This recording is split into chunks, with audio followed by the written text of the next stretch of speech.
मथुरा में संत समाज की बैठक, लव जिहाद पर चर्चा। संत समाज ने वृंदावन में बैठक की। लव जिहाद के बढ़ते मामलों को लेकर चिंता व्यक्त। ब्यूटी पार्लरों में मुस्लिम युवकों की एंट्री पर बैन की मांग। हिंदुवादी नेता दिनेश शर्मा फलाहारी ने सीएम को पत्र लिखा। ब्यूटी पार्लरों में जांच और मुस्लिम युवकों को बाहर करने की अपील। लव जिहाद को बढ़ावा देने का आरोप। हमारे देश में एक बहुत बड़ा षड्यंत्र चल रहा है। महिलाओं के ब्यूटी पार्लर में, महिलाओं के सैलून में मुस्लिम युवक नौकरी कर रहे हैं, मुस्लिम लड़के वहाँ पर हेयर कटिंग का काम कर रहे हैं। तो ये अंतर्राष्ट्रीय षड्यंत्र है। हमारी सरकार से मांग है कि महिलाओं के सैलून में, ब्यूटी पार्लर में मुस्लिम युवकों की नौकरी नहीं देनी चाहिए, उनकी आवाजाही बंद होनी चाहिए। क्योंकि ये लोग हाथ में कलावा बांधते हैं, माथे पर टीका लगाते हैं, हिंदू वेश धारण करते हैं, और जो ब्यूटी पार्लर में हमारी जो बहन बेटियाँ जाती हैं उनको बेला फुसलाकर प्रेम जाल में फंसा लेते हैं। उसके बाद में उनसे कोर्ट मैरिज कर लेते हैं और कुछ दिनों बाद ही उन लड़कियों को विदेशों में भेज दिया जाता है, बड़े बड़े शहरों में भेज दिया जाता है। तो ये बहुत बड़ा अंतर्राष्ट्रीय षड्यंत्र है। हमारी सरकार से मांग है ऐसे लोगों के खिलाफ कठोर कार्रवाई होनी चाहिए। और जो ब्यूटी पार्लर वाले, महिला सैलून वाले यदि मुस्लिम युवकों को अपने यहाँ पर नौकरी पर रखते हैं तो उनके खिलाफ भी कार्रवाई होनी चाहिए, क्योंकि ये लोग भी उस अवैध धंधे में लिप्त हैं। इन लोगों के षड्यंत्र से लव जिहाद की घटनाओं में बढ़ावा हो रहा है।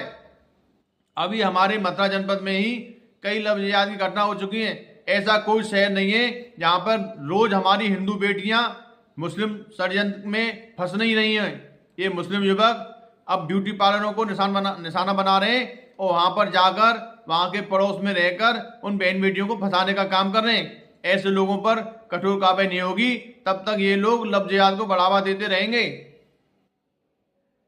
जय श्री राम। मैं स्वामी शतमित्रानंद श्रीधाम वृंदावन से। जैसा कि संज्ञान में आजकल आ रहा है मीडिया के माध्यम से कि जितने भी भिन्न भिन्न प्रकार के सैलून और जो हमारे ब्यूटी पार्लर जो खुल रहे हैं उसमें विधर्मी मानसिकता के लोग नाना प्रकार से सनातन की हिंदू महिलाओं को जो है नाना प्रकार के लव जिहाद का कारण बन रहे हैं।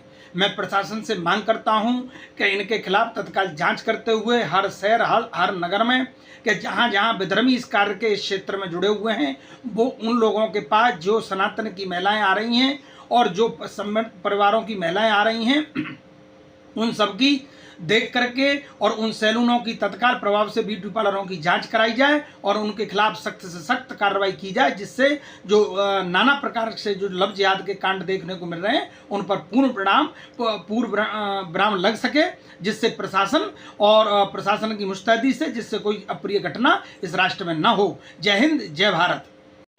जय श्री राम, जय श्री राधे। बहुत ही एक बड़ी बात निकल के सामने आ रही है कि आजकल हो क्या रहा है। जैसे पुरुषों की दुकानें होती थी बाल वाले, आजकल माताओं की ब्यूटी पार्लर भी चल गए हैं। आजकल क्या बहुत सालों से चल रहे हैं। और होता क्या है, अब कुछ ऐसे विधर्मियों का उसमें प्रवेश है, कुछ ऐसी माताएं बहनें उसमें एंट्री कर रही हैं कि जो शादी की मानसिकता ही दुल्हन की चेंज कर देती।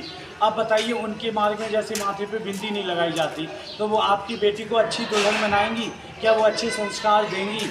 उनकी वृत्ति तो सूर्पनखा जैसी है। तो आपको राम जैसा आदर्श रखना चाहिए। और सनातन के विरुद्ध कोई भी हो, हम तो कहते हैं आप उसका अपनी बेटी का स्पर्श तक ना कराएं। और सबसे यही विनती है कि एक विवाह बहुत पवित्र बंधन है और अपनी बहू बेटी को जब भी श्रृंगार करना है आप घर पे ही कराएं। और आप देखते ही बड़े बड़े लोगों के यहाँ तो घर में ही ब्यूटी पार्लर वाला जो भी है, जेंट्स है, लेडीज है, घर पे ही आता है। तो सबसे बड़ी बात यही है कि दुकान पे भी कब्जा हो जाता है और पहले एक कोई स्त्री या पुरुष आपके घर में आपकी नौकरी क्या काम लेने आता और फिर बाद में उनके परिवार के आसपास में वही छा जाते।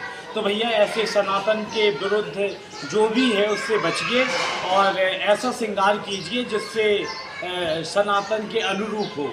तो सबसे बड़ी बात यही है कि श्रृंगार करना तो अच्छा है, लेकिन ऐसे लोगों से ना कीजिए जो मांसाहारी हो। शाकाहारी सात्विक लोगों से श्रृंगार कराइए। और जय श्री राधे, जय श्री श्याम।